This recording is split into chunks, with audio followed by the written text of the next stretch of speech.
c'était chaud à la fin, c'était chaud. La Suisse est championne du monde. Non, c'est pas ça. Non, La Coupe du monde est finie. La Suisse est championne du groupe. Ça par contre, oui. Ça, ouais. Non, oui, ça, oui. La Suisse finit en tête 2-1 sur ce match contre le pays hôte Canada. C'était assez chaud quand même. Hein. On va pas se le cacher. La fin de match était folle. Mais premier truc qui me tombe à l'oreille, enfin à l'œil plutôt en fait, sur ce match, c'est à chaque fois avec la Suisse, on a des deuxièmes mi-temps intéressantes et des premières mi-temps nulles. C'est mon premier constat. Oui, ça c'est vrai. C'est mon premier constat. Ça c'est vrai. La première mi-temps était soporifique et la deuxième mi-temps tout à fait exceptionnelle, bien mouvementée comme il fallait. Ouais, c'était une très belle fin de match qui aurait pu partir dans tous les sens en vrai. Mais on va y revenir dans l'ordre. Formation. Jolie formation de la Suisse avec. Je pense que Yakin il a vu une vidéo. La dernière, ouais. Ouais, je pense qu'il a vu. Oui. Ouais, il m'a appelé. Il m'a appelé et puis il m'a dit, en très bon français d'ailleurs. Ouais. Il a dit quoi? Il a dit, je vais faire 4 changements. Je vais mettre Raquez, So, Vargas et Manzambi. Ouais, voilà, parce que justement, on avait réclamé, Manzambi, pourquoi des changements aussi tardifs, Vargas aussi, et là, ils étaient là. Et qu'est-ce qui s'est passé? Vargas et Manzambi ont marqué. Et on n'a pas attendu cette fois-ci la 75e. bon, bref. Mais bon, on a quand même attendu la 45e. Ouais, voilà. Mais on a dû attendre 45 minutes. Mais effectivement, il y a eu de la titularisation de Manzambi, de Vargas, de So et de Raquez. Ouais. Qui est pas à son poste. Première mi-temps dit compliqué et seconde mi-temps bien meilleur de sa part. Mais bon, déjà au début du match, je me suis dit waouh, le Canada joue haut, presse la Suisse. C'est une autre configuration de ce qu'on avait vu contre la Bosnie où on avait un rideau défensif de 5 en espèce de 2. Enfin, c'était un 2-3-5, 5-3-2 contre. Ouais, je crois que c'était un. Mais là, on a vraiment. 3-5-2 et puis avec les latéraux, là, les ailiers qui redescendaient en. Mais là, défense à 5. Là, on avait vraiment un Canada qui venait gêner à la relance la Suisse. Mais qui laissait quand même de temps en temps des espaces dans son dos et même en son centre, voilà. Parce qu'en fait, j'ai trouvé la Suisse très axiale sur la première mi-temps, très axiale, voire trop axiale. Même s'il y a eu à ce moment-là cette belle passe de Rodriguez qui va trouver Umbolo vraiment qui est laissé seul quoi, et but sur le gardien.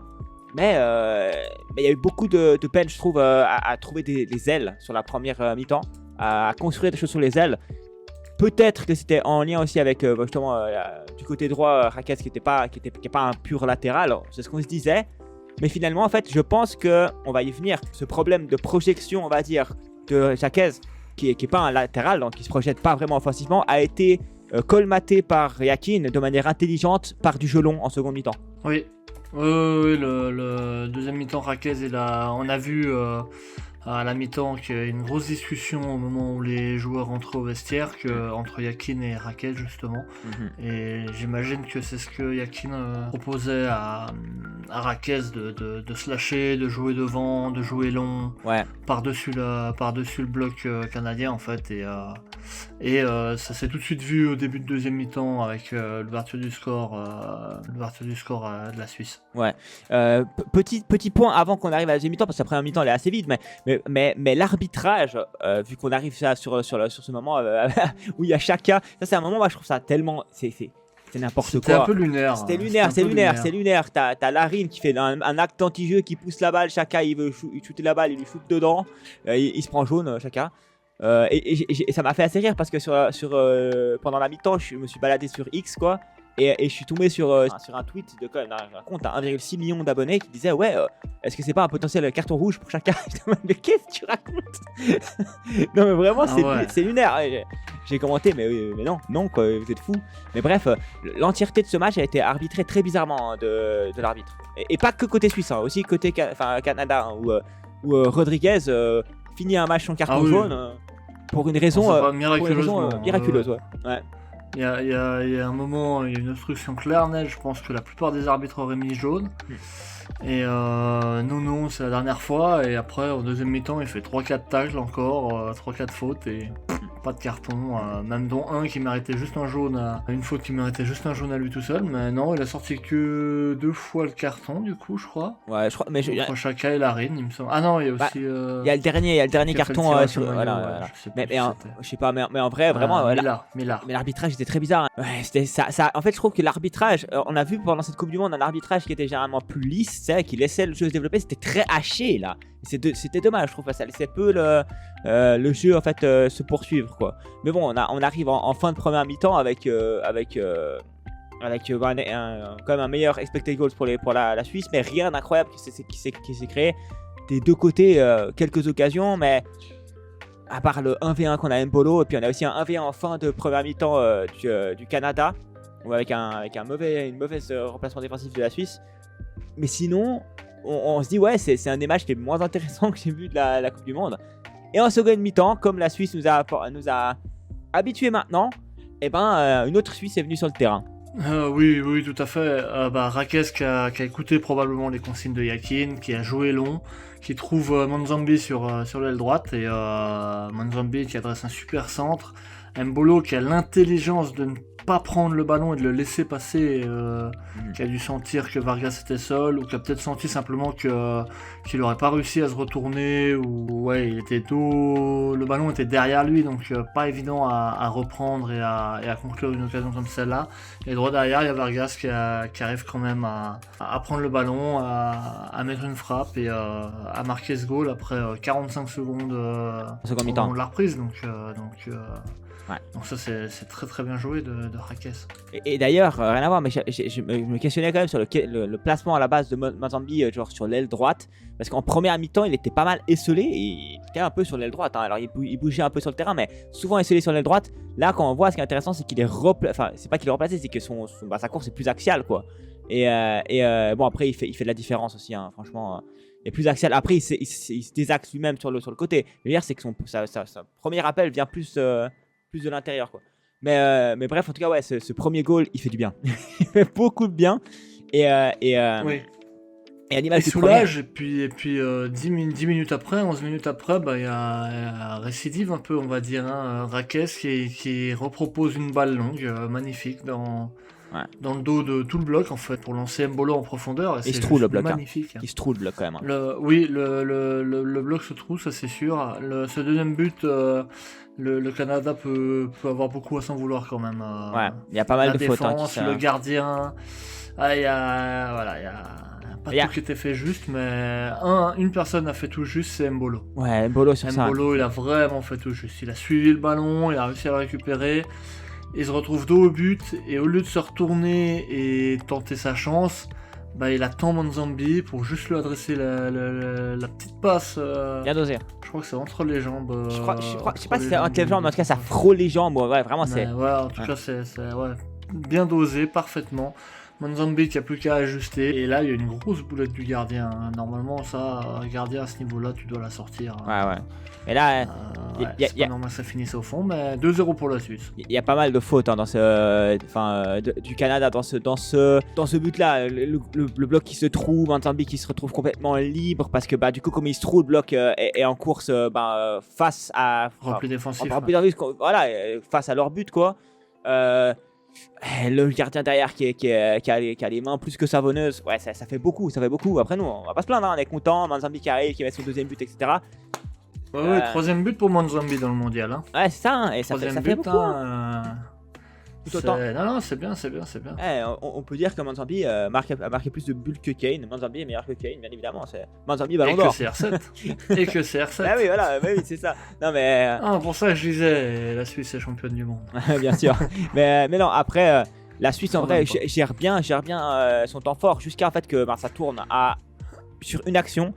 Et je trouve, alors, que c'est un des buts collectivement les plus beaux que j'ai vu de la Coupe du Monde. Alors, juste avant de parler du but, je veux juste dire, j'ai l'impression que la Suisse a complètement tourné au moment du changement. Il y a eu le changement, il y a eu la pause fraîcheur aussi juste avant, les changements, et la Suisse c'est un peu perdu, j'ai l'impression, à ce moment-là. Il restait un quart d'heure avant la fin du match, et Ouais, j'ai l'impression que la Suisse était un peu désorganisée, etc. Et puis après, bah voilà, t'allais y venir, mais le but est magnifique par contre, hein. Il y a Ouais. aussi un changement.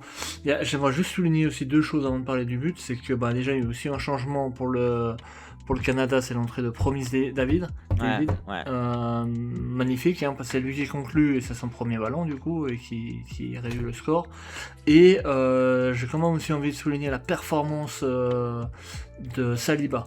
Ouais, de Canada, qui à la base c'est celui qui remplace Koné, qui est sorti sur blessure, et franchement il a fait un match, Saliba, pour les Canadiens, magnifique. Franchement gros match, c'est lui l'homme du match pour le Canada, bien que l'homme du match c'est Gregor Kobol selon Fotmob. Ok, d'accord. Parce qu'il a fait quand même les arrêts qu'il fallait, Monzambi Mbolo et puis Saliba en 4. Donc ouais, non, c'est sympa en tout cas. Il faut porter en tout cas, très beau but. Il faut porter le costume de Koné, après ça, c'est vrai, t'as raison. Mais d'ailleurs, on va le voir sur ce but-là, hein. Alors, déjà, je rebondis sur ce que t'as dit, effectivement. Je pense qu'il y a aussi le score effect. T'as un 2-0, tu te dis, voilà, qu'est-ce que tu fais? Est-ce que tu piques sur contre? Est-ce que tu essaies de garder le score? Et là, en fait, tu peux garder le score, mais là, en fait, des fois, c'est difficile à défendre quand tout est fait à la perfection comme ce but-là. Et justement, comme tu dis, Fofana, moi j'adore ce qu'il a fait sur ce match, sur ce but, c'est incroyable. Parce qu'on le voit partir. Saliba, excuse-moi. Il part vraiment du milieu de terrain. Et en fait, on le voit partir. T'as une passe qui passe, une passe dans la défense, et il fait un appel, il part du milieu de terrain, complètement. Passe longue qui lui arrive dessus, en fait, et là, le contrôle. Il fait un espèce de contrôle où ça fait, une cloche en dessus une sorte de sombrero. Ouais, en dessous du défenseur, et il la reprend direct, paf, comme ça, en espèce de centre lifté. C'est beau, l'appel est beau, la course est belle, le contrôle en cloche en dessus du joueur, c'est magnifique. Ouais, le centre tendu comme ça, il est magnifique, dosé parfaitement. Alors, l'action va très vite. Ouais, l'action va très vite, il n'y a pas à dire. Mais par contre, je me demande qu'est-ce qu'il fout Kobol à cet endroit.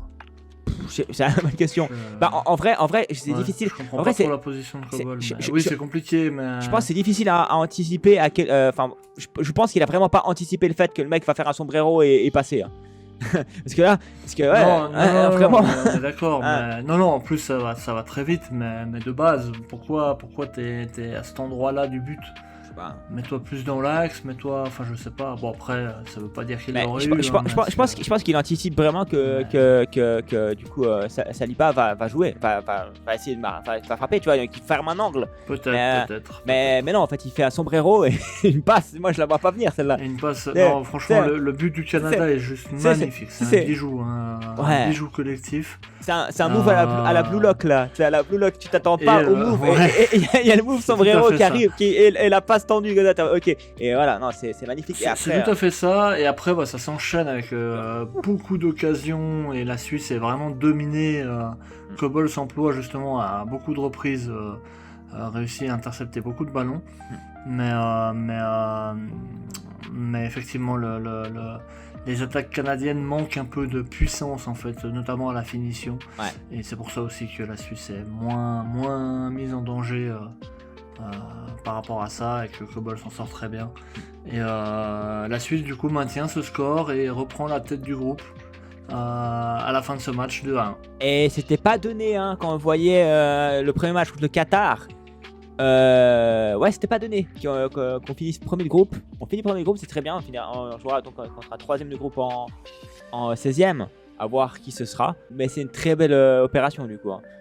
Stats, 1,06 expected goals à 34, assez serré finalement, mais bon, 13 tirs, voilà. Mais quand on voit.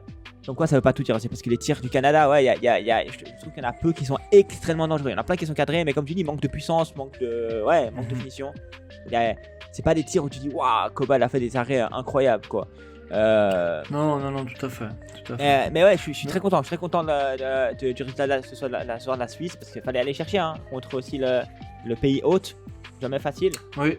Franchement, Canada, il y avait une très belle ambiance dans le stade, ça c'est sûr. Très belle ambiance malgré quand même les deux buts. On entendait beaucoup les supporters canadiens. Après au 2-1, c'était magnifique aussi. Il y avait l'ambiance aussi encourager l'équipe, surtout sur la fin de match. Donc non, bien joué à la Suisse d'avoir tenu. Première du groupe, là ils vont avoir un long temps de repos, plus d'une semaine de repos je crois, avant leur match contre le deuxième... Troisième groupe. Contre un troisième, oui, Ouais. c'est contre un troisième, c'est juste. Voilà. Donc on verra Le bien. premier, ils affronteront un troisième. Un petit mot pour l'autre match du coup, parce qu'il y avait Bosnie-Qatar. 3-1 pour la Bosnie, du coup la Bosnie qui finira troisième parce qu'elle a une moins bonne différence de but que le Canada. Mais à vu 4 qu'il y a eu un points. match nul entre les deux. À 4 points. Et à 4 points quand même, donc moins 1 de différence de but, mais 4 points, je pense qu'effectivement ça devrait passer en tant que meilleur troisième pour eux. Ouais, il y a quasiment aucun monde où à 4 points tu te qualifies pas en tant que meilleur troisième maintenant. Donc ouais, je pense que ils ont leur qualification à 99%. Bravo à la Bosnie au passage du coup. Et le Canada qui jouera, je crois dans 4 jours, et ça sera peut-être la Corée du Sud ou la Tchéquie, je crois. Ok, en vrai c'est faisable. À vérifier. On verra. Oui, à vérifier. Ah oui, petite note aussi, Davis qui est pas rentré, qui a pas joué, donc... Bon, en tant que en tant que Bavarois, fan du Bayern et tout, je suis pas contre le fait qu'il joue pas. Moi je le veux. Ouais, si pour ne pas être blessé à la reprise de la saison. Ouais, et puis qu'il ait une récupération qui soit bien, parce que ça a vraiment fait du mal au Bayern. Voilà quoi, mais bref. Bon, on aura sûrement aussi Brown. Brown, mais bref, on s'égare. Mais bref, très content de ce soir. En avant pour les 6ème de finale, n'est-ce pas? Et 16ème, et oui, à suivre. Ouais, et je pense qu'on peut se dire à la prochaine. Servus.